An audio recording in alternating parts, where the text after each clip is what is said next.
Kasikin, isang mapagpalang gabi po sa inyong lahat. Welcome po sa ating vlog. Siyempre, video pa rin po patungkol po sa pag-alaga ng mga Oriental breed, Shamu Asil at Basilan. Of course, ito pa rin po ang inyong Oriental breeder ng North Cebu, Ken Monticello po. For tonight's video mga kasikin ay ipapakita ko po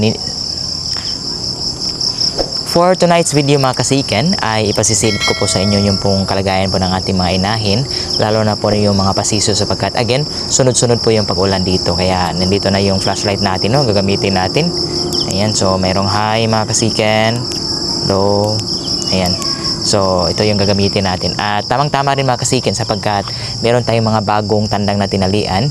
I-check po natin kung nakakadapo ba sila sa ating tea, sapagkat yung pong mga tinalian natin ay on breeding sila, kaya pinalitan na natin mga kasikin, no? Kaya ayun, samahan niyo ba ako? Let's go po. So, kasikin, dito tayo mauna po sa ating mga pasisyo. Yan, nandito po sila sa loob.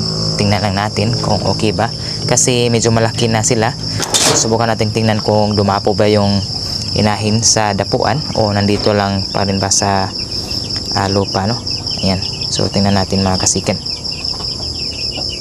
Ayan, so ito po yung ating inahin, no?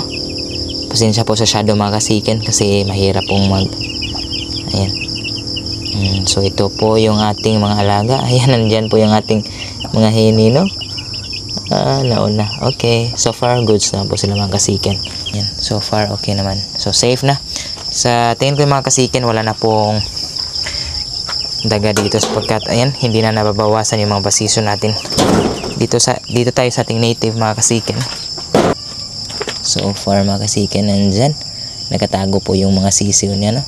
Hindi lang natin masyadong lapitan kasi baka po lumipad, no, yung inahin. Ayan, so far okay na okay mga kasiken.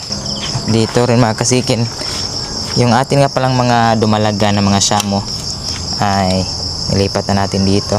Tingnan natin. Ayan, nandyan po sila, oh. Ayan sila mga kasiken, no?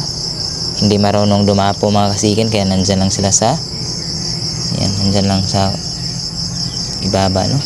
So far ang ganda lang tingnan mga kasiken, no?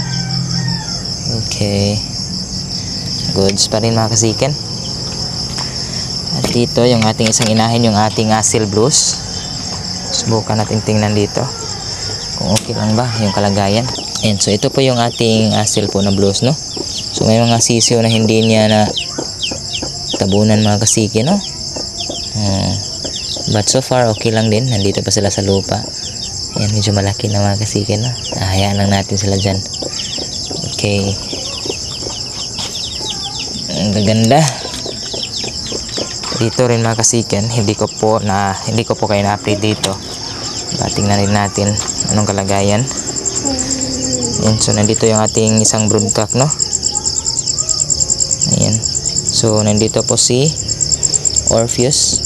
So yan po, sobrang dumi ng mukha dahil sa patuka mga kasiken, no?